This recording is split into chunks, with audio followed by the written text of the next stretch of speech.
Oh my God, I can't go to a sex movie with you. That just flashed through my Well, brain. that wasn't on my bingo card either. So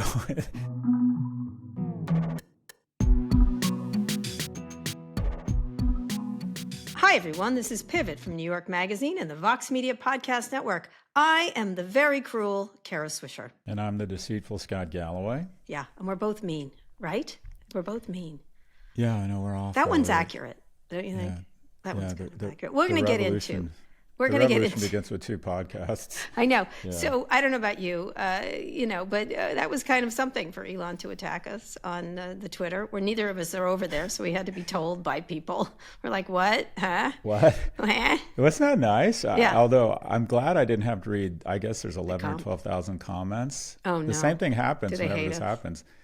Well, my guess is it wasn't talking about your great hair and my broad shoulders, but whenever Elon tweets about me, the same thing happens. My phone starts blowing up. I'm like, "Are you all right?" And I'm like, "Oh shit, did something bad happen?" And Yeah. someone sent me a screenshot, and I'm like, "I don't." The thing about being off of Twitter is you realize how small it is. Yeah. It's like, no, my life is absolutely no different. And the thing that immediately came to mind is one of my favorite quotes of FDR is that I ask you to judge me by the enemies I have made. I know, it's so And weird. let me just add though. Mm-hmm. These were my comments. They were. And he goes after you. Of course. It's like, I'm always okay. taking a bullet for you, Galloway. It's I'm like, I said these things, Elon, not Kara. Yeah. And he's acting like these individuals. First off, can the guy not afford autocorrect? It's like it's like his team or grammar. Pick a struggle. And the notion that there's somehow he portrayed this team as being in Guantanamo Bay when the reality is they're on a Discord server figuring out if their logo or their meme should have sunglasses. I mean, it's just to portray these kids as victims is just kind of hilarious. But I did feel bad that he went after you and not just me. Of course. I am pretty obnoxious about him all over the place, so it probably like glommed up into one big. You didn't say anything. I know, but said in all general, on CNN, where I call him a toddler, an adult toddler, on any day of the week and twice on Sunday, or anything, just us threatening him. But here's the deal. First of all you said, and I tend to agree with, is these from the reporting, the exceptional reporting by Wired, for example. These guys, a couple of them sound like a prick, right? Like, and we said it. These people sound like pricks. They're doing something that's probably fun for them. They get to work for Elon Musk. They get to like raid the government, everything else. We're like, this is not the way we should make sausage in our country. It's really gross how they're doing it this way, and they need to do it in a legal way. That's all we said. And he tries to insinuate that we're threatening them because, as I say, every accusation is a confession by these fellas. And let me just read the thing for people to understand. He reposted a video of us talking about DOGE employees in our last episode. Scott, Swisher, and Galloway are threatening talented young software engineers who gave up high compensation for death threats in order to help American people. Shame on Swisher and Galloway, cruel, mean, and deceitful human beings that they are. First of all, they're going to make high compensation later, folks, by doing this. This ups the compensation level for them because they become legend among tech people, whatever, because they work for Elon, depending how it turns out. Also, they didn't trade it for death threats. Like, they traded it because this is what they want to do, and they were enthusiastically doing it. And we don't have to like them. And just by not liking them, we're not threatening them. So that's fucking nonsense. And you didn't threaten them in any way. And it's a larger part of his strategy of intimidating journalists. He's trying to shut us up and somehow link us, if anything ever happened to them, just because we don't like them. And so that's anyway, go ahead. Just to steel man it, he does have a point in the sense that, let's be clear, in my opinion, trespassing and illegal takeover of our government to hack the system such that veterans and kids and people benefiting from Head Start, this is on the president and Elon Musk. It's really not about these kids. It's really not about them. But what I would ask him is that he come after me when I say things like, wow, Elon Musk appears to have made a hard right in his politics, or that the new Tesla Model SS is coming out. I say those things. you don't. I know. And if Thank he's you. going to Strong accuse man. me of overreach, Yeah. then come after me, bitch. Yeah. To go after the woman, Yeah. it shows one of two things. Either you're weak or you're have an incredible bias, i.e. misogynist. If the man says something about you and you keep going after the woman who's near him, that just implies incredible weakness on your part. Yeah. I get it. I understand. I do attack him pretty a lot. And That's I realize you don't need protecting. I don't need But I protecting. just found it Thank like he put your name first, like you did that. I was me. Well, he likes Anyway. to do that. You know, but let me just say about the death threats. You know, when I got death threats, when he said my heart was seething with hate. Remember with Yoel Roth, where he said Yoel was evil, and my heart was seething, was filled with seething hate. Should he have not done that? I didn't like bitch and moan about that, and I got a lot of really frightening stuff aimed at me, and when he does it every time. So you know what? And instead he bitches and moans about it. Well, I'm bitching and moaning now. Guess what? I got death threats. Guess what? I can handle it. It just is, again, a larger strategy of intimidating journalists and other people who speak out and disagree with him. President Trump called for the Washington Post to fire columnist Eugene Robinson. Elon Musk called, speaking of which, investigative reporter Catherine Long, who was writing about this stuff, disgusting and cruel. You know, just this is what these people do all the time. They do all kinds of intimidating and rude remarks. And that's to say nothing of his endless anti-trans stuff, anti-immigrant stuff, his tasteless stuff about gay people, his tasteless stuff about women, about anyone who opposes him. So this guy, you know, pot, kettle, nice to meet you. Anyway, there you have it. Well, you know, look, we get it wrong sometimes. But just keep in mind, both Kara Swisher and Scott Galloway, we live with our children, and so we got that going for us. Mm-hmm. That's true. And we're not giving that was Nazi your best salutes. one. That was your best one. You're such we're a not great giving- dad. We're not. You're an amazing father. To the best of my knowledge, I have not hired video game players to pretend they're me such that I can go on podcasts and say I'm a world-class video game player. I'm not creating fake accounts to call myself an amazing dad. I do a lot of virtue signaling around my fatherhood, but I haven't gone that far, you know. And so far, I am not addicted to ketamine. I have shown some discipline around that. I'm willing to try. Oh, how'd it I'm go? willing to try. No, I didn't. I didn't get there. I just went out and drank instead. I had something called, I had 2 mezcal margaritas and half an edible, and that worked for me. That all good. worked. Jeff Swisher said he'd help you if you need help because he gives ketamine every day as a doctor. Not that he's going to. Oh, I got to tell you this. I'm sorry, I keep bringing this back to me. I had lunch with Chris Anderson from TED. Oh, yeah, him. And he sat down, and it was so lovely. You know what he said to me? What? He looked at me, and he's like, me and Jacqueline, his wife, who's lovely, he's like, are you all right? I'm like, yeah, well, I mean, I'm more fucked up than I usually am. People after hearing that podcast are worried about me They are. taking me out to lunch Yeah. and sitting me down. And of course I gave my answer. He goes, no, really, Scott, are you all right? And also, would you be willing to come back and do another talk? Anyways, Didn't he and I step said, down from TED? he's basically, it's kind of a gangster move. I don't know if you've heard about this. Yeah. He said, I'm giving TED away. And of course, he's going to give it away to some billionaire who put a bunch of money behind it. Right. But he has basically decided to give TED. He needs, every Democrat over the age of 100, like 40, 50% of them, needs to take a note out of the Chris Anderson page book. He's a great fiduciary for our organization. He thinks TED plays an important role. He's like, it is time to bring someone more youthful and vigorous and some new ideas to this thing. And he's going to give it away. And he's doing this big competition to give TED away. You know why? I think Because it's he's the right tired thing as to do. fuck. I know where he sits after leaving. 100%. I was tired. He wants as out. Fuck. I wanted He's out. He's I wanted on the last out. helicopter out of the Saigon I embassy. wanted He's so like, out. And I was like, get me it's outta the here. legacy, la la la. You know what? I was tired of doing it. I was just fucking exhausted, and I did a great job. But I feel his pain. So, are you okay, Scott? Are you okay? Especially because Elon attacked you. As I mean, answered deceitful. him. I answered him the same way I always answer that question. I hate my life less and less every day. Things are going pretty well. Yeah. Yeah, but this notion that like I'm not. This shit used to bother me. Yeah, it did. A It guy- doesn't bother you anymore. It doesn't. I feel like I'm turning into one of those villains that gets energy from attacks. Yeah, I it's love that this true. guy hates me. Like he I punches just- you and then you get his energy.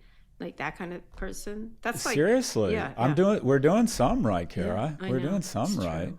It's true. He does call most people disgusting and disgusting, cruel, pedo. When he calls you a pedo, that's when you know he loves you. You know, that's we're headed that way. I I don't know, but you pointed You, it not out, me. and look. Let's just get to the source here. Yeah, It's just so clear the guy wants to fuck me. I Mhm. mean, That's what I said. The sexual tension is I palpable. get it. Palpable. I get it. And he's rich, For a so straight there is man. a shot here. There is a shot here. He is very rich. I could maybe go there. Like 3 mezcal margaritas way. and 10 All right, milligrams. Then I have to ask At this point, Kara, I have an open Okay. mind. I played this game with someone. I'm not going to tell you. I couldn't answer it. But fuck, marry, kill. Fuck, marry, kill. Yeah, Okay, I'm going to do this. You're going to answer it right now. Okay. Musk, Bezos, Zuckerberg. Go. Yes. Which one? Go ahead. Uh, We might have played this before, but I'd like to. Play Oh, it I would again. definitely marry Bezos because Okay. I'd like to roam around in a thong on one of his yachts. I think that would be a good look for me. I'd be willing to embarrass myself. They go to the best parties. Yeah, I love okay, the all right. fashion. Okay, Oh my God, I the like fashion I get to wear. I'm so down for a lot of cosmetic surgery. okay. Oh my God. I just decided I'm coming back as Lauren Sanchez in my All right, next Mrs. life. Bezos. Excellent. Okay. That's it. Okay, not kill. That we won't use the word kill because it's not nice. Okay, because we're not cruel and disgusting or whatever. Not exist or something. So that's Mary. So fuck. Yeah. Fuck.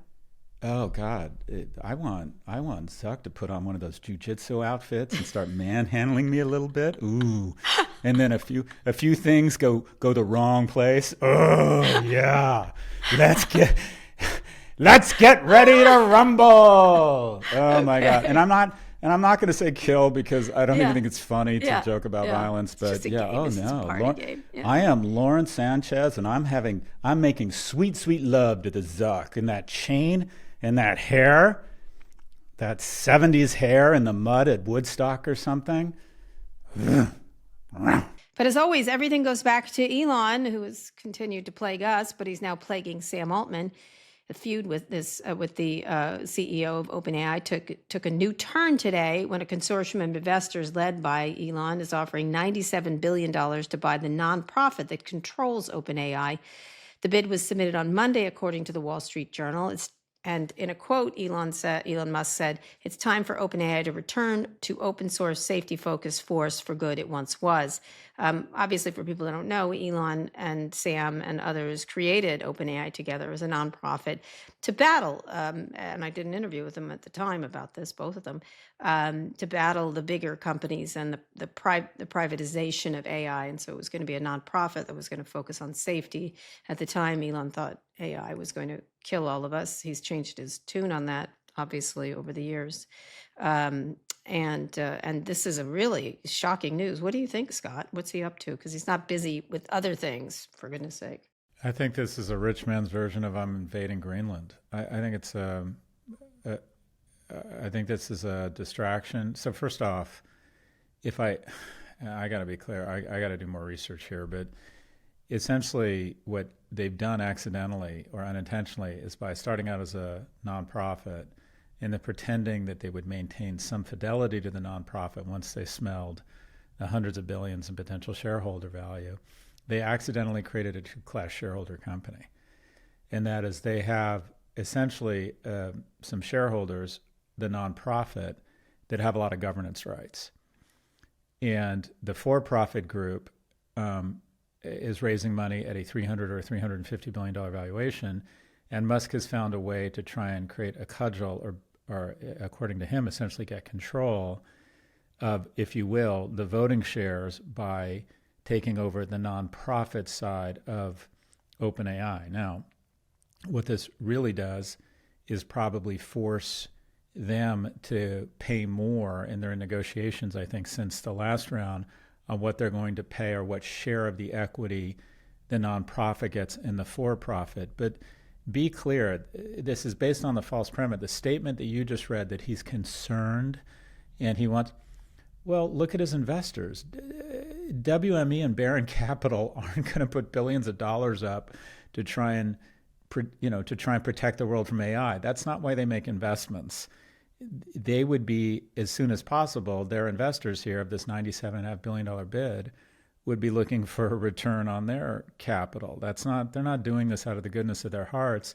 I think what this is at the end of the day is I think this is an attempt to slow him down. I think he sees this as a free call option. I'm going to fuck with a guy, slow him down. I want Grok or XAI to be, I don't like this guy. I've convinced a bunch of people to come in with me. And if for some reason we manage to get control of the voting class shares of the nonprofit, then good for me. What are your thoughts? Well, I think that, they've been trying to stop this move. And I believe the lawyer is the same lawyer that's dealing with this, made this offer. But they've been trying to mess with the move and he's been suing OpenAI for a wide range of things, right? And it boils down to, he wanted to take control of it. They said no. He huffed out and they were like, goodbye, and didn't chase him in any way.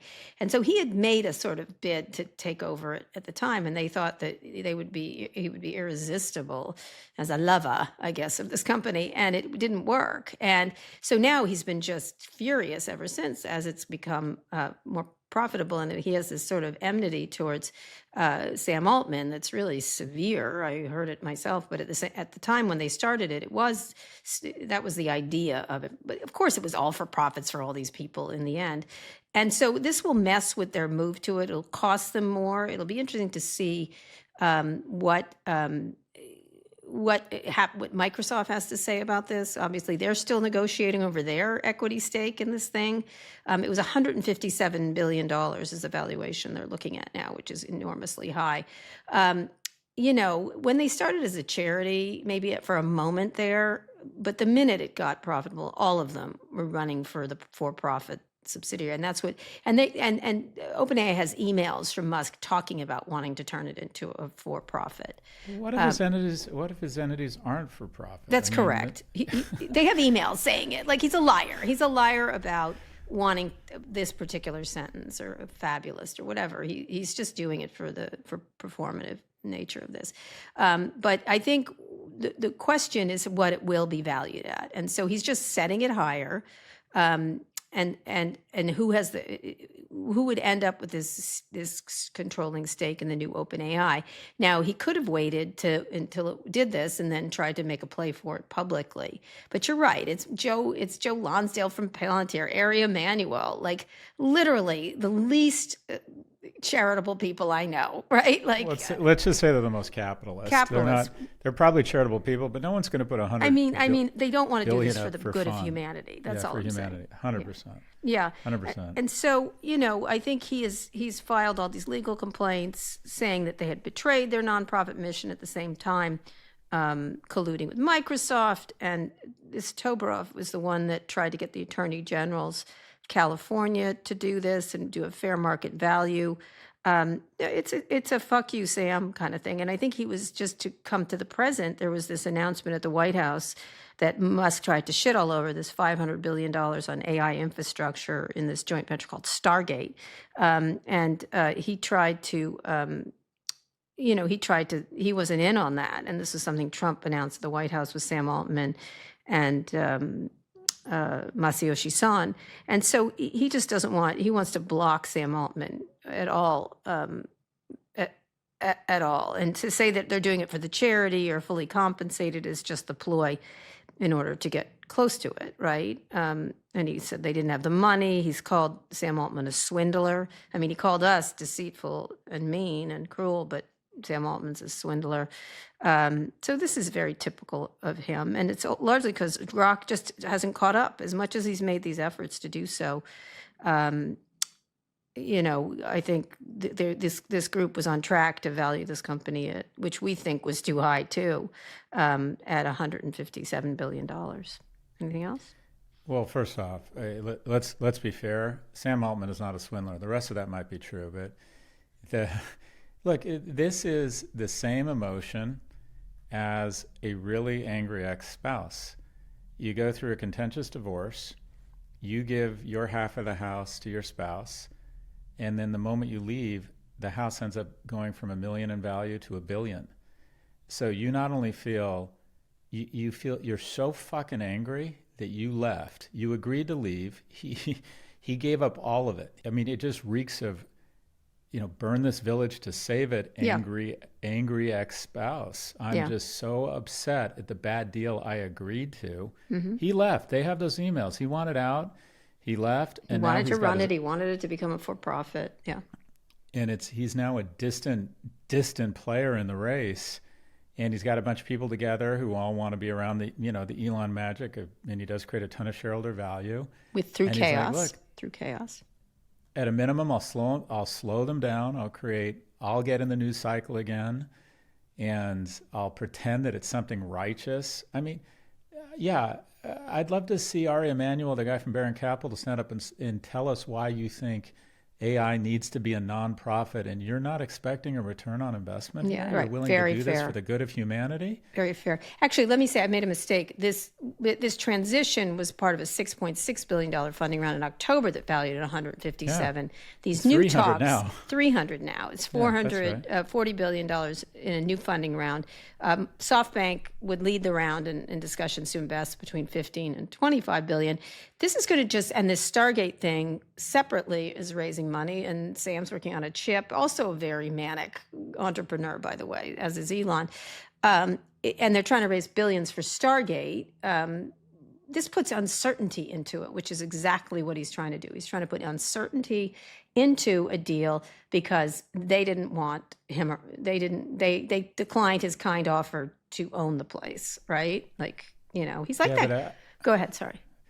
I think what's going to happen here, though, is I think the two people that are going to rally around Altman are going to be arguably one of the more powerful people in tech here, and one of the grown-ups, Satya Nadella, and the deep pocket of Masayoshi Son. I think this is going to thrust Sam further into their embrace, and I think they're going to rally around Sam, because here's the thing around Musk. If you're already rich, you don't want to put up with this guy. You don't want him anywhere.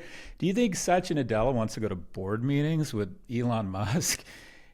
These guys, it will create a distraction, but you're going to see, I think, Satya, Microsoft, and Masayoshi Son will see this as an opportunity to kind of bear hug Altman. But Altman, in my view, at the end of the day, the most successful people over the long term put themselves in a room full of opportunities because they make a lot of allies. And I have been wrong so far, but one of these people has largely been making allies, and another one of them has been making people a lot of money, but has been making a lot of enemies. Mm-hmm. That's and a fair point. I think that is going to come. I think that's going to come home to roost here. Well, we'll see. What's interesting, it just reminds me. My favorite movie is the original Patrick Swayze Roadhouse. Do you know that? You're kidding me. Anyway, Swayze was in it, and he plays Dalton, and he's trying to save a town, essentially. Jake Gyllenhaal made a terrible version. It made me want to cry afterwards. But there's a guy, Ben Gazzara plays a guy named Brad Wesley. He wants to own the whole town, including this shitty bar, right? Like, by the way, OpenAI is not a shitty bar. And there's questions around after DeepSeek. Like, is it too overvalued? All of these companies, right? But anyway, Ben Gazzara has to own everything, including this shitty bar. And that's what Elon reminds me of Brad Wesley. It didn't end well for Brad Wesley in that movie. All I remember is Kelly Lynch. Kelly Lynch, that's right, Dr. Elizabeth Clay. I know this whole movie so well. So getting out of the Roadhouse thing, it's like, aren't you busy ruining the government over here? You want to come and fuck with this guy? This is the level of this guy's energy, I will say, energy and manic nature that nobody gets. Like, he just can't stop. It's like, it's demented at this point. This is a demented effort. I don't know. But he's the ultimate vendor's dream, because he says to these enormous law firms of incredibly talented, smart people and bankers, he has unlimited funds. And this, again, goes to the notion that power corrupts, and absolute power absolutely corrupts, and people just shouldn't have this much money. He can say to all of his bankers and all of his lawyers and the smartest people in the services industry, okay, I got 10 minutes. Here's your directive. Fuck with Sam Altman. Come back with a dozen ideas. And somebody came back and said, well, actually, the nonprofit has governance rights, so we can make a bid for the nonprofit. And he says to the banker, get on it. I think the directive here was pretty simple. Fuck with these guys. Okay, because the best part of this is the relationship between Sam Altman and Elon Musk, I just want to read the tweet that Sam Altman had in response. No, thank you, but we will buy Twitter for $9.74 billion if you want. All right, we have to move on and talk about the Super Bowl. The Philadelphia Eagles won the Super Bowl. Yay. I'm from Philly, you know. I was born there. The president became the first president to attend the Super Bowl and had a totally normal reaction afterwards, posting on Truth Social. The only one who had a tougher night than the Kansas City Chiefs was Taylor Swift, who got booed out of the stadium. MAGA is very unforgiving. Actually, Donald, this was kind of a big, like, fuck you by many people at the event. The ads were star-studded with appearances by Ben Affleck, David Beckham, Glenn Powell, and Billy Crystal. Brad Pitt did a big long ad for the NFL, which was a little woke there. I mean, OpenAI made its Super Bowl debut with a 60-second, $14 million spot. Obviously, Kendrick Lamar ruled the frickin' school, and he just, someone said, you know, he should get the Nobel Hate Prize because he did such a beautiful, artful job of saying fuck you to the Trump administration. But I just thought it was beautiful. I thought this was amazing, and I thought it was artful and beautiful. What did you think? Oh, I got none of that. So I wasn't going to watch the Super Bowl. I mean, the idea of, I mean, it really is the ultimate expression. I watched it in pieces, but go ahead. It really, there couldn't be anything more American than a bunch of boner pill ads and opioid-induced medication ads while we watch young, beautiful men get CTE. I mean, it really is America. But instead of like Roman Colosseum and lions, we have Taylor Swift. And I promised myself I wasn't going to watch. And then my 14-year-old goes, Dad, do you want us to watch Super Bowl? And I'm like, yeah, of course I do. Yeah, of course. I mean, so a chance to hang out. You heated up the nachos and got to it. Okay. Yeah, but it started at 11:30 p.m. So what did my you son, eat? be clear. Set the scene for me. What did you eat? We had milk and oatmeal chocolate chip cookies. Oh, all right. Okay. That's kind of dull. I know that is kind of dull, isn't it? And then, but of course, it was my 14-year-old didn't want to hang out with his dad and watch football. He wanted to stay up till 2 a.m. I thought Kendrick Lamar was incredibly boring. Really? I didn't think it was a good performance at all. But I realized I've kind of aged out of that shit. I don't know. Yeah. But my favorite, though, hands down, though, there was, I mean, the ads that occasionally really move you. There was this wonderful ad, and I don't know if you saw this, but it was of a man sitting at the Super Bowl, and they had an empty seat next to him, and someone leans over and asks him, why is it there's an empty seat? And he says that he bought 2 seats for him and his wife, but his wife, unfortunately, had recently passed. And then the guy goes, well, I'm so sorry. Why did you not bring someone else from your family? And he responds, they're all at the funeral. I love that. I love that. All right, moving on. Amazon shares are down 2.5% in the last 5 days after a mixed earnings report. The company reported better than expected earnings and revenue, but told investors to expect slowing growth ahead based on Amazon's estimates. First quarter revenue growth could be the slowest growth on record for the company. On the upside, revenue rose 10% and net income almost doubled thanks to a cost-cutting campaign. There's only so much you can cut, I guess. It's set to pass Walmart in revenue at the first time. What's up with this, Scott? This is an area. Is it the effect of Shein and Temu, or what's going on here? I don't think so. I think investors now consider Amazon as essentially a cloud company with a retail unit, and their cloud division actually missed estimates by about $100 million. And even though the growth was 19% to $29 billion, keep in mind that while AWS represents just 15% of Amazon's revenue, it's responsible for the majority of its operating profit. So as AWS goes Which now, CEO so Andy does Jassy used to run. Used to run before. And is the reason he's the CEO. Yeah.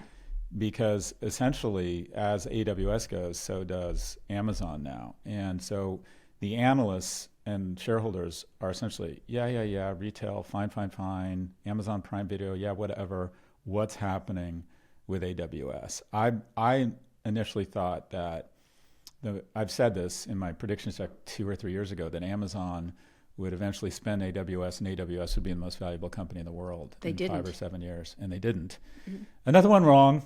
Well, I asked Andy about that during an interview, and he said they absolutely are not going to, and I believed him at the time. But I thought they should have. They're absolutely not until they do. But anyways, I know, but I thought they should have. I thought they should have, like you did. But they essentially, Amazon's firing on all cylinders. But the fact that they say they were capacity constrained, the miss was enough to scare investors, though, because it's so important in terms of their margin. AWS's operating profit margin was 37%. The rest of Amazon, get this, is just 7%. So it is really, that's the tail wagging the dog here. Amazon is a cloud company with a retail division. Yeah. So what happens? What does an investor do? Should they spin it off? It would really be problem. You always talk about shitcos versus, this is not a shitco, but it's a version of that, right? If they take the higher growth one and spin it off, is it too late to do so? Would they ever do it? Look, I've advocated for a long time that if you took Amazon, Apple, and Alphabet and Facebook or Meta and you turned them into 15 companies, you'd end up with an aggregate that within 24 months, these 15 companies would be worth much more than the original 4. That breakup was a bad idea, said no one ever. Breakups are one of the few things in history where the government intervention always works. Shareholders win, innovation wins. The reason, let me ask you this, do you think if Google had been a standalone unit, or if Google Cloud had been a standalone unit, or Google AI had been a standalone unit, do you think they would have stopped? Do you think they would have most likely had an AI application sooner? Much sooner. But they don't. They want to make sure they don't fuck with the toll booth known as search. Yeah, they should have So split them up. shareholders win, consumers win because it creates more competition. You know who wins really big is the employees because they have more people bidding and trying on their and time they are and more renting. innovative. You know who doesn't want to do that? People who love to just keep their little groups together and then also then want to merge to get bigger. The only people that really benefit are the person who wants to sit on the Iron Throne of all seven realms, not just Westeros. And unfortunately, because of dual class shareholder companies, they usually get to make the decision. But if you looked at it from a pure shareholder standpoint, I would argue that you'd want to break them up. But in terms of, I think Amazon is the kind of company, my biggest holdings for the last 10 years have been Amazon and Apple. And even when Apple gets to 34 times earnings, which is, quite frankly, kind of crazy town, the fact that it's growing 2% a year and it has a P multiple of 34 versus its historical average of like 18 or 19, you should probably sell. But at the end of the day, these are the kind of companies that you just sort of hold forever because they just continue to innovate. Do you imagine them breaking it off, or not in this environment? Not in this environment. No. Not with Cantor and Khan gone.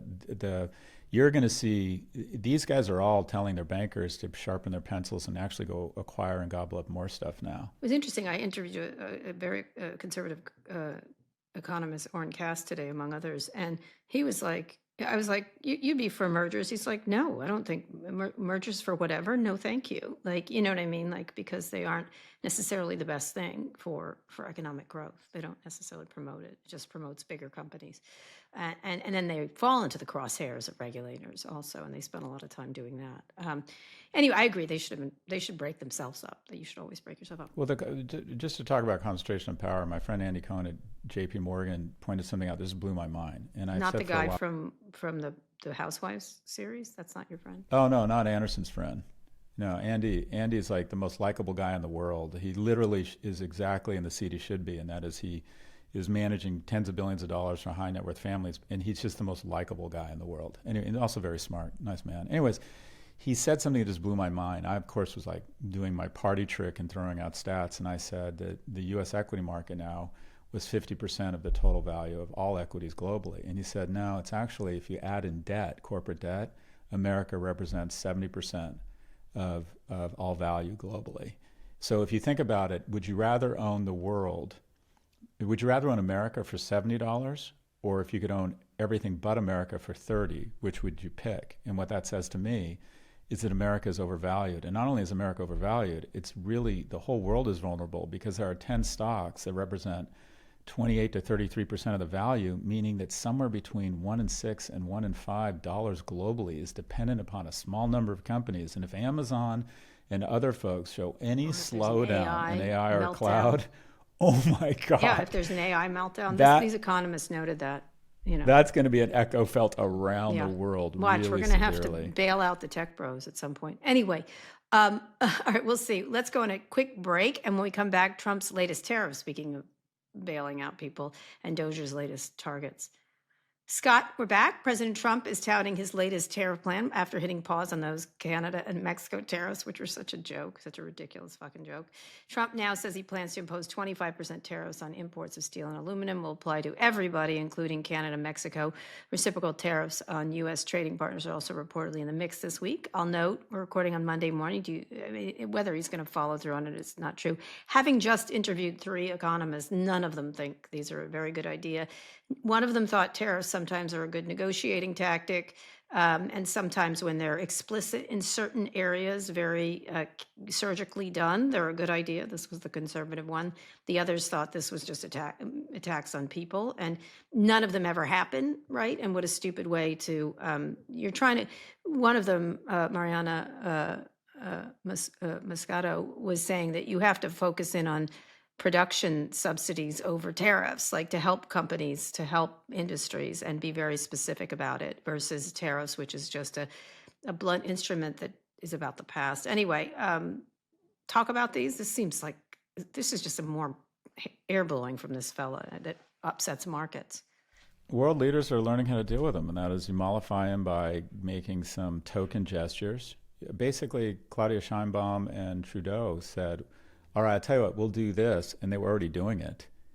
And then also, he walks it back. There wasn't that much fentanyl coming over the border from Canada. It's so ridiculous. And linking it to things that have nothing to do with economics are ridiculous, right? But they basically kind of managing him. But our presence across the world is a function of leverage and relationships. And if you said to your husband, you're really vulnerable right now, whatever, you're out of work, and I'm going to leave you unless you do the following things, and you're really like, he or your partner might be so scared and so upset and so vulnerable. They say, okay, you're bigger than me, you're more important than me. I agree. But what does that do to the long-term relationship? This is just so short-sighted. And it's also, the hint or the insight here, I think, is the following. The adult in the administration here is the 10-year bond in the stock market and the 1% who Trump listens to, corporations and very, very wealthy people. And what happened here was the following. They called him and said, this is all cute, but you realize, XYZ company, we're going to lose 20% of our sales overnight, and you're probably going to see gas spike, and you're going to see the 10-year bond. And he pretends that he has a victory, and he walks it back. And I think the lesson here for Democrats is the following. I think that we are now at a point where, because they control all 3 branches of government, and we really can't do anything through our institutions in sending Congress people to wave their cane at the building of the Department of Education, that's just not an effective strategy optically. Is that an age remark? Go ahead. Sorry. Oh, fuck. Put a third of them on a fucking ice floe. I've had it. Just the Democrats or all of them? It literally looks like... Be bipartisan if you're going to do it. It looks like a senior's home where they've canceled water aerobics at this point. That's how effective an outrage. Charles Schumer will win. Oh, okay. Thanks. That feels better, Chuck.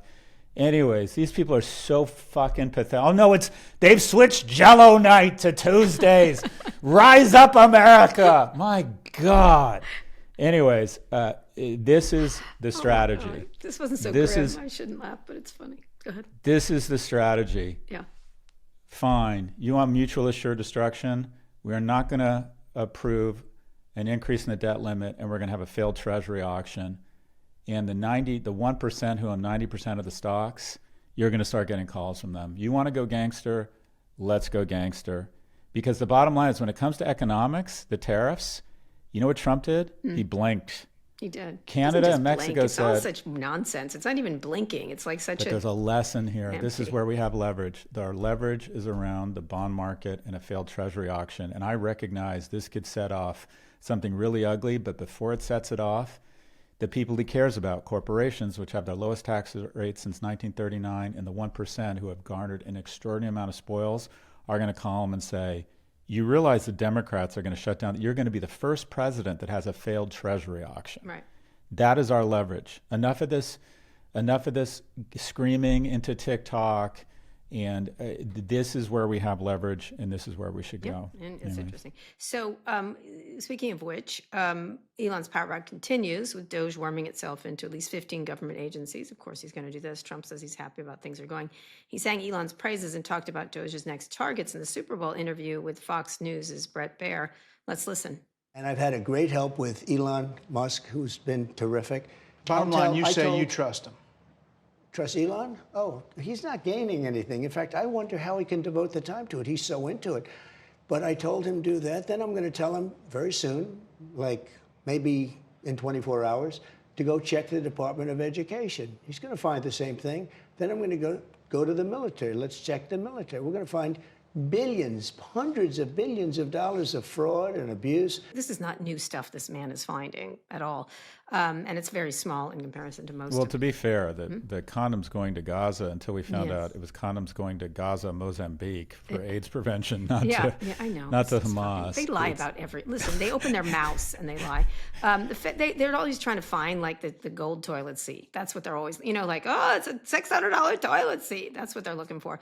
But the federal judge temporarily blocked DOGE's access to the Treasury Department payment system over the weekend, citing risk of irreparable harm, though it's unclear when or if DOGE employees will comply with that order. We'll talk about compliance. We're going to get into that strategy with the courts after the break, but thoughts on the latest DOGE moves, the Consumer Finance Protection Board, which has returned money to the Treasury by a lot, temporarily closed its offices and suspended its services. And they're pushing to rapidly develop a custom AI chatbot to analyze government data, according to Wired. And DOGE employers have also fed sensitive data from the Education Department into AI software to probe the agency's programs and spending, according to the Washington Post. This has all been done before. It's just very performative. I think it's just to gain access to the data and who knows what. I mean, you don't necessarily have to assume they're nefarious, but why not? Why not just go start with nefarious and work your way down from there? Your thoughts? I think it's war, and I think that unfortunately we're on the wrong side of it. We thought we built these impenetrable institutions, these Maginot lines, and the Nazis just dropped paratroopers behind this impenetrable border called the Maginot Line. And I think we're on the Democrats. The Panzer tanks have rolled in, and we're trying to fight them on horseback. We shouldn't be talking about what's outrageous about this or what's wrong about it. We should be saying the following. If a group of talented engineers can come in and cut off payments to veterans, cut off payments to children in low-income areas, then once we're in power, I wonder if we could find some really intelligent young people to cut off payments to Starlink overnight. We think, by the way, we're wondering if space is sovereign territory and that you're trespassing and we should take control of your 51 satellites. And we have some really talented people from Google and from different tech companies that we think could go in and shut down Starlink and start asking questions the next day and find it. And let's find out if maybe it's not legal. Let's find out.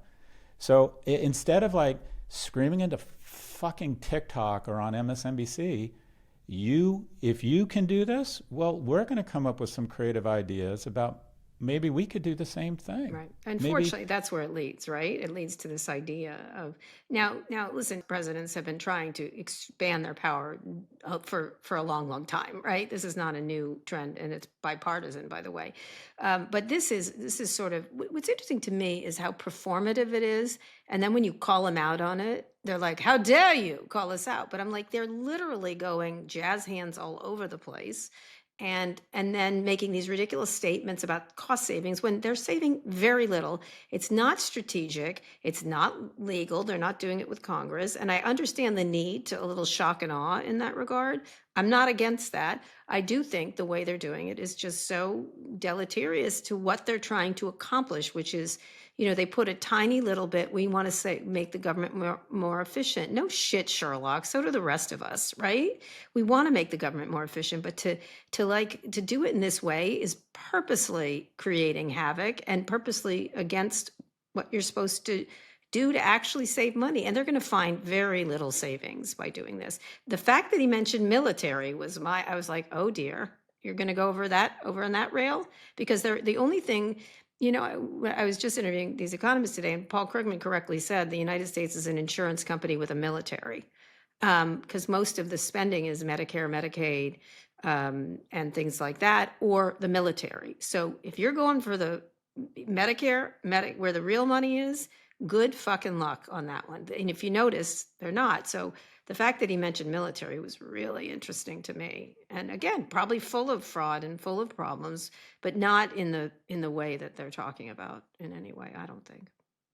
Okay, so something I've struggled with my entire career is the difference between being right and being effective. And I think the majority of the Democratic Party and the majority of media talking about some of the points you've just referenced are right. I want to move to the effective part of the conversation. And this is how I think we become effective. If you want to hurt Trump or stop him, you got to stop Musk. And if you want to stop Musk, you need to go after the surface area of attack. And it's one thing, it's money. It's already happening in Europe, right? EV sales were, are down. No, they were up a little bit. His were down. Right. No, EV sales in Europe are down 6%, but they're down like 20 to 40% across France and different nations in it was like 69% in Germany. Or they're off dramatically. Should you be signing up for T-Mobile right now? Should veterans be communicating to their colleagues or institutions or people in areas affected by this? Should they be saying, T-Mobile, I'm not down with you partnering with Elon Musk at Starlink? Should you be flying United Airlines, which just announced a big deal with Starlink? Should you, and I'm just speaking for a friend here, but what if every time you get an Uber, every time I get an Uber, if it pulls up, if it says Tesla Model S, I cancel and I put in the notes, I will not ride in a Tesla. Yeah, they should At have some a point, thing like that. It should be. But my point is, I'm done being right. Let's be effective. And this is about going after 1/3 of Musk's wealth was not only created by these democratic institutions and rule of law, which he has no fidelity to, so fine, let's take some of it back. But trying to talk about how outrageous this is and whether it's illegal or not legal, let's go after all these guys care about. They care about power and they care about money. Let's move from the right part of the program to the effective part of the program. Well, here's the only problem. Look, its shares were down very low for a while in the low 200s. Now they're, they peaked right around Trump's election time at 400 and some, and now they're slowly ticking down. They're at 358. They're still enormously high, right? It's 175 PE ratio. Are you crazy? Like, it's crazy. And the stock is. But that's the opportunity, right? The stock is falling, but it's not so. I definitely think you should focus on Musk and how much money he's making out of this, and how he's, if he had spent some money against USAID, I don't know who paid for that. If it was the American taxpayer, it was a lot of money ill spent attacking USAID. If he spent his own money, he could knock himself the fuck out. Like T-Mobile subscribers, do you want to work with a guy who's giving Nazi salutes? Right. Yeah. It's interesting. But what else? I don't think it's wrong to try to push back the legally. I think that's quite smart. That's happening. Yeah, that's happening. Right. The only way you get either of these guys to notice, in my view, is you go after their money. And what about the access to data? Everyone, of course, thinks we're in the middle of a Bond movie where the villains were they're winning the whole 9 yards of it. How do you feel about the data part? I ask this sincerely. What is the concern? I understand that we don't want to hand over our data to this individual. I've seen some, I don't want to call it conspiracy theory, but theories that the end game here is to get data to train his AI models. But I don't fully understand why people perceive, other than just a pure violation of people's privacy and getting access to your data and what they could do with that data. I mean, if these people who have access to all of our information truly think we are cruel and deceitful people, that's probably not, that's not that comforting.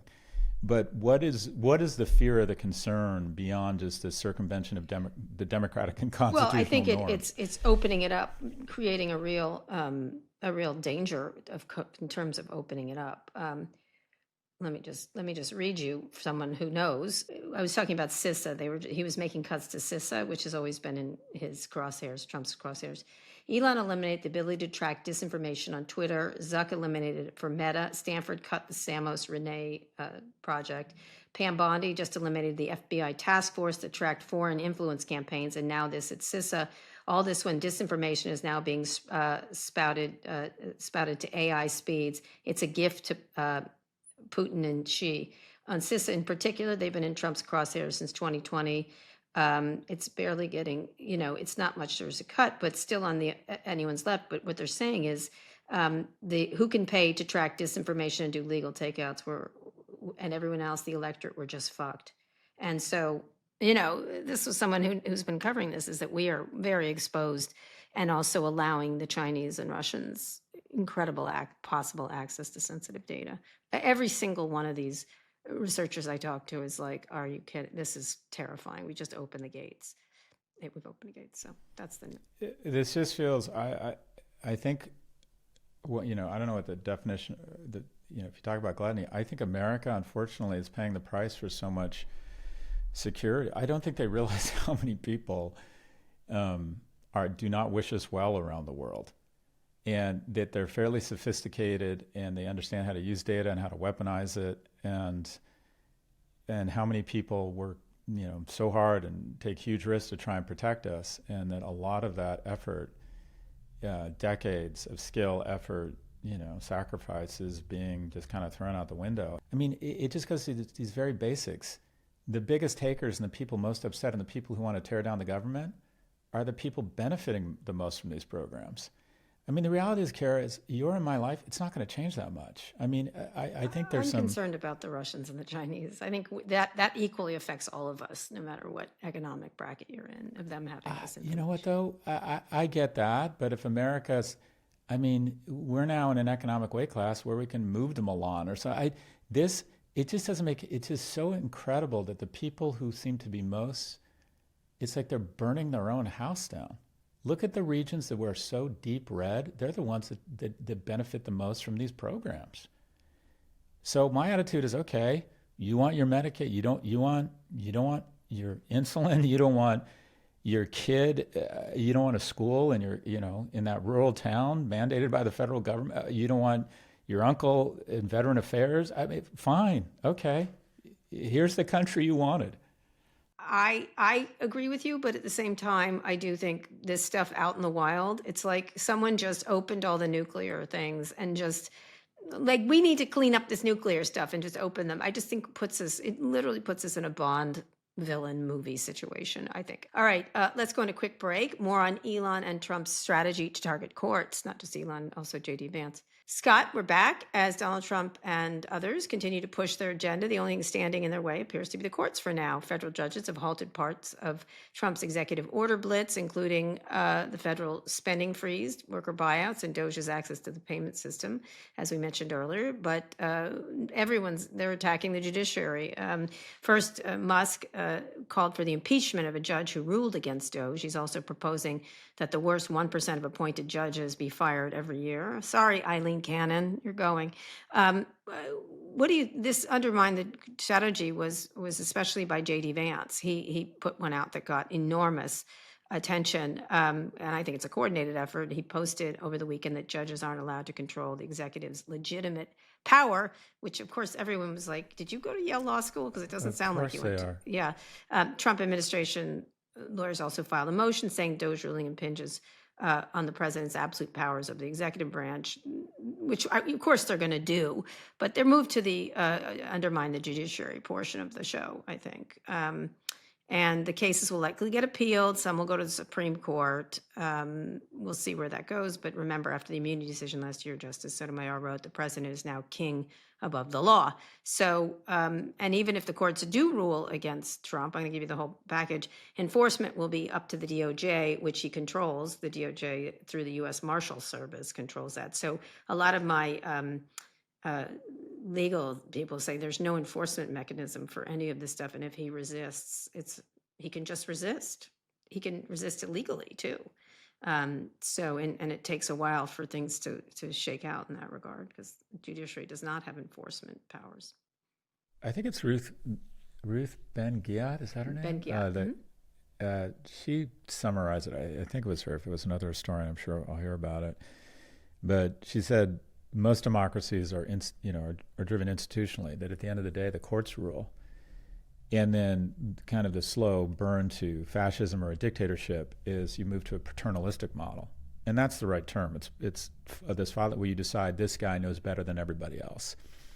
And you get the government you deserve, and that is this guy was freely and fairly elected by a country that decided it's okay to be a convicted felon. And so he now believes, and he has the incentive structure and the results to show it, that he can be elected president despite being a convicted felon. So why on earth would he not believe, and others who support him not believe, that he's above the law? That's America basically said, okay, he's above the law, and he gets to make these decisions now. Well, the Supreme Court said that, but go ahead. Well, but yeah. Haven't we given him all these green lights that say, yeah, just break the law, it's okay, just move it, don't go around institutions, don't, the law no longer applies to you. We're moving to this paternalistic government structure that is kind of, more tightly associated with dictatorships and democracies. Yeah, I think it's problematic. I think the issue that they don't have enforcement, but if a group of people is willing to break laws and then break rulings against their activities, there is nowhere to go, right? And then the place to go is people protest, right? That's the next step. And of course, he could declare martial law, which is, you know what I mean? If we protest even slightly, maybe he'll say it's martial law. So it really does, put it into stark relief how fragile our systems are in ways that I think we don't think about. Let me just read something someone who I really respect wrote me, who's pretty well done. This is an impending constitutional crisis. Courts and Congress become subordinate to the executive branch, and then our system crumbles at its foundation. We are nearing that moment, if not there already. Our system is far more fragile than most people appreciate. It depends on people in power respecting the constitutional framework. At bottom, it's an honor system. Most people in power get this at a gut level and will not touch the third rail. But here we are in uncharted territory. Never have we seen this happened at such a scale and depth. And I said, oh, well, that's happy. And he said, it's going to get worse before it gets better. And I said, what does better look like? And he responded, they're going to break too many things. Markets will eventually crash and people will lose basic services. The problem is it will take time for the public to really feel it. He brought it back to the market itself, too, is when the market goes, that's when they stop, right? And there's a lot of damage in the interim. And this guy's not trust me, he's not a hyperbolic person in any way. And he's usually like, whatever, for a lot of Donald Trump's things. But in this case, concerned, especially when it has to lead to market meltdown, essentially, or violence, presumably. Makes sense. I'm so sort of overwhelmed and having, I'm having a difficult time processing every sort of destruction of our institutions and what feels like everything, the pillars of what we thought we could rely on and sort of default to, that judges matter, that laws matter, that institutions matter, that there's a level of mutual respect, that you don't hack the government and stop payments to people in need. And it definitely feels like we've pressed the reset button and we're not entirely sure what's going to happen when it reboots back up. Right. That's a really good way to put it. It is sort of, for people who don't understand, it is this Silicon Valley ethos of, do we really need judges? They question everything. And in some cases, that is a great thing. In other cases, it's deeply dangerous, right? The idea of things that probably we shouldn't be questioning, but maybe we could do it better. They don't ever want to do it better. They just want to wreck it and then clean it up afterwards. And that's a very Musk-like characteristic. It's not just him, it's a lot of Silicon Valley. And so it's that thinking that, what could go wrong? Is it so bad if we break it? And I think you have to really understand their personality. And when it will matter was when, for at least Trump, from what you just noted, will be when the economy tanks, when the market tanks, when rich people get made discomforted by this, right? Versus just the moral argument that you should make that this system has worked for centuries and pretty well, even if it has all kinds of hair on it, right? That this is actually, we've never had a stronger economy. We've never been more productive. We've never been more everything. And yet here we are starting to take apart the pieces that actually quietly hold it together. Yeah, but I agree with you. And that was my narrative kind of coming in, when I was told to understand the assignment and support Biden and Harris, which I agreed to and signed up for a lot of reasons. But what a lot of America has said is the narrative that you throw a bunch of numbers at me about the market and our prosperity. And all I know is this all reverse engineers, in my opinion, to income inequality and people being reminded every day that they seem to be the only people that aren't succeeding. and that no one, that they're left behind, that their kids, they can't afford them. 40% of Americans now have some form of medical or dental debt. I think there needs to be a new crop of leadership that comes out with really dramatic, bold. So I'd like to, let's lower Medicaid 2 years every year for the next 25 years until we have nationalized medicines. There just needs to be some really big, bold ideas from the left as opposed to burn everything down. And these discussions, I don't even want to entertain these discussions with the right now, because as far as I'm concerned, no, I'm not going to engage in a conversation with you. You're trying to foment an illegitimate forum around this discussion. You have, in my opinion, you're trespassing and you're illegally hacking our government systems without government oversight. And I just don't think we should even, talk about how outrageous it is. But I'm not talking about outrageous it's an explanation of what their mentality is. And I think these people do not care about disruption or the effect. And I think downstream, away from all of this huffing and puffing by everybody, and it's very serious stuff, Scott, it really is this is going to affect, this has nothing to do with the price of fucking eggs, right? Any of this. And it's not, and attacking the court system, which is people who run businesses like laws. Laws are good. Laws is good. If everyone, runs stop signs and runs red lights and decides to murder people, this is not good for the economy. This is not good for stability. And so what's interesting is this thoughtless idea of breaking without thinking of the implications of it. And I'm not exercised about it. I'm sort of like, this is the stupidest thing I've ever seen. Are you crazy? This works pretty fucking well. And so to me, it all does boil down to people who like disruption and don't mind breaking, and because they're in a position to be fine with it, and maybe they'll benefit in the new order, and regular people who are going to see enormous economic stress from all of this if they keep going at the rate they're going. I mean, basically, that if the rule of law feels at risk, if judges feel nervous, if when you call the U.S. Marshals Service, then they decide not to come because Pam Bondi is a suck up, that's a problem. That's a real, people don't believe in the law, really, pretty much. I don't know. Well, when I moved to London, within kind of 6 months, I just gained a new appreciation for America in terms of the viscosity, the risk aggressiveness. In general, people start from a position of yes, they're optimistic. There's just a shit ton of opportunity. Our universities are just incredible. Our entrepreneurs are incredible. I generally think that in the wild in America, people are generous, really decent people. I'm so impressed with it sounds weird. I miss my students. I miss the service. We used to have this wonderful program that, like a GI Bill, all these incredibly talented young people who went to work in government. America works less bad than any other nation in the world. And I think a lot of citizens in the United States are about to find out that government isn't as bad as they think. And they're really going to miss it when it gets shut down, when they stop. The FAA does an amazing job. Your Veterans Affairs Department, sure, there's a lot of waste. But one of the reasons we are respected around the world and get the best treaties and have 700 military bases is because we have all these people who are willing to sign up and put themselves in harm's way. And then when they come back, we attempt to reasonably honor them and take care of them. People are about to find out just how well actually American government does work.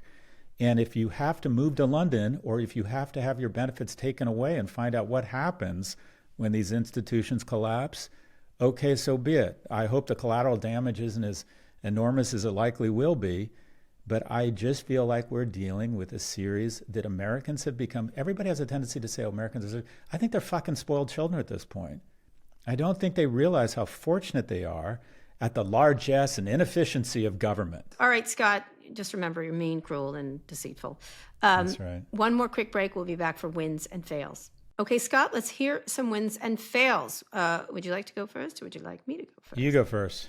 I'm going to do two wins today. One is, I got to say, Wired's coverage of all things Elon and DOGE has become essential reading. Scoop after scoop. Who would have thought? Wired? Well, they've got right? a new editor, Katie Drummond, who's they call the digital thorn in Elon Musk's side is Wired. But I got to say, Wired has gone in and out of relevance over the many years, but I got to say, this is just great reporting, and their subscriptions are up. Amanda came home. She goes, I just got a subscription to Wired. Like, Yeah. it's I just, should do that. it's doing a great job on basic news, and it's been very fair. It hasn't been snarky. It's just been, here's who they are. This is what they're doing. Here's what's happening. I have to say it's essential reading, and I give them great credit for that. And I like to call out institutions that have really, just really improved our lives, and they're doing a great job. They're doing a great job and doing it with real, like, steadiness, which is really hard to do. My other win, I hate to say this, but the penny thing, that Trump wants to end the production of pennies. I hate pennies, so I'm happy with that. I wanted to say one positive thing about the Trump administration. I don't know if it'll happen, but lots of countries are eliminating pennies, just so you know. All sorts of companies. Canada phased out the penny in 2012. So it just costs a lot of money. I know I used to collect pennies as a kid and wrap them and shit like that, but I don't like a penny. I don't like a penny. That's my whole thing. Okay, I'm moving on. There you go. I have 2 wins.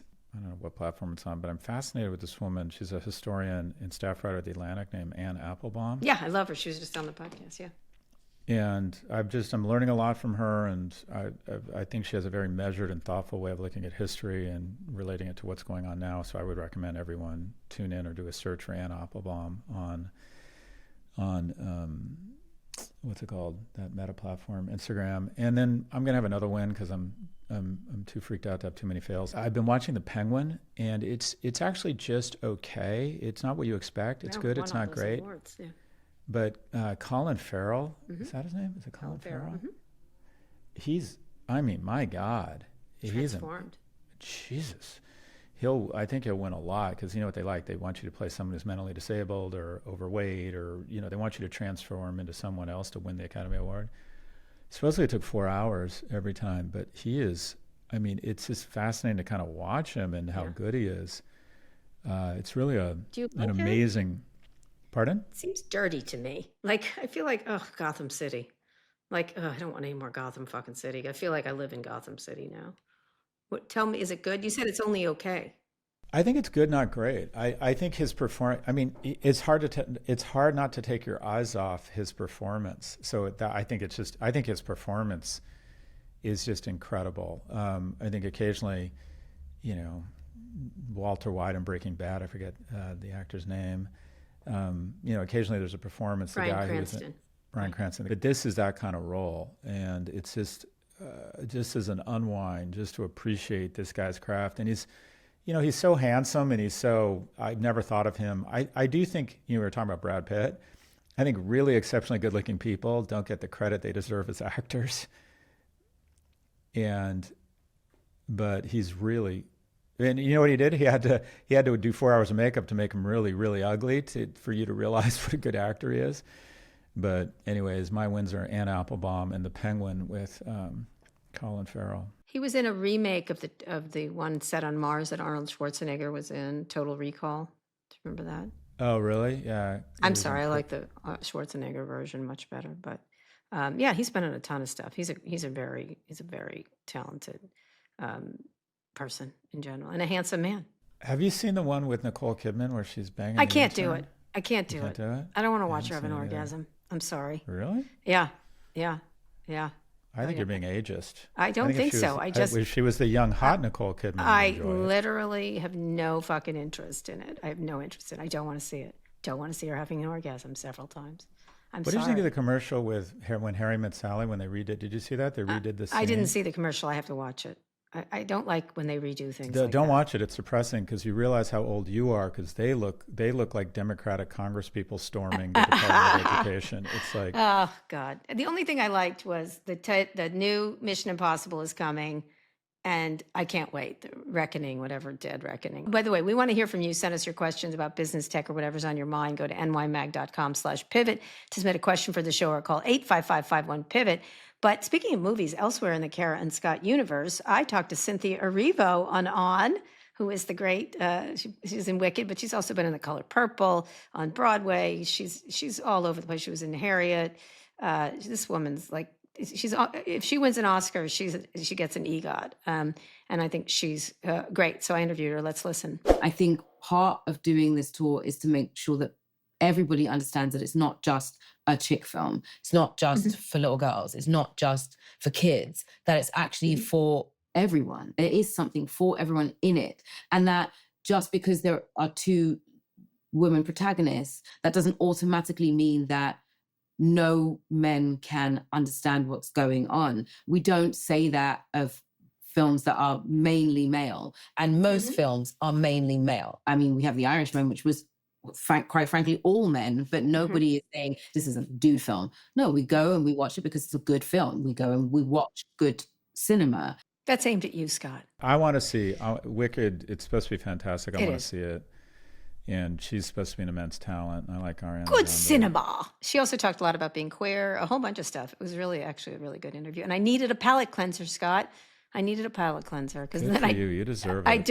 I went from Anne Applebaum, and now I'm back into it with a legal and economic one. So I'm going to bring you back. I'm going to make you watch Nicole Kidman have orgasms. No, we're not. I would never watch that with you. That would be so awkward. Oh my God, I can't go to a sex movie with you. That just flashed through my brain. Well, that wasn't on my bingo card either. So no, I'm serious. I'm serious. We can't because I had a discussion with Louis the other day when we went to see Sausage I'm not sure Party. I want to hear this. No, I took him as a teenager to Sausage Party. We were laughing our asses off because it was like awkward parent. I took him to Sausage Party, which was a cartoon. I thought it would just be funny, and it turned out to be food having a lot of sex that was gross. And he looked at me while we were watching it, and he goes, "This is awkward." And I go, "I'm the worst parent ever.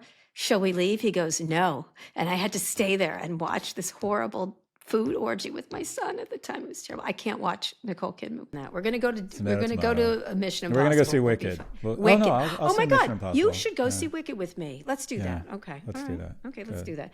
Okay, Scott, that's the show. We'll be back on Friday with more Pivot. We have a face for radio, but here we are because we're cruel, mean, and deceitful.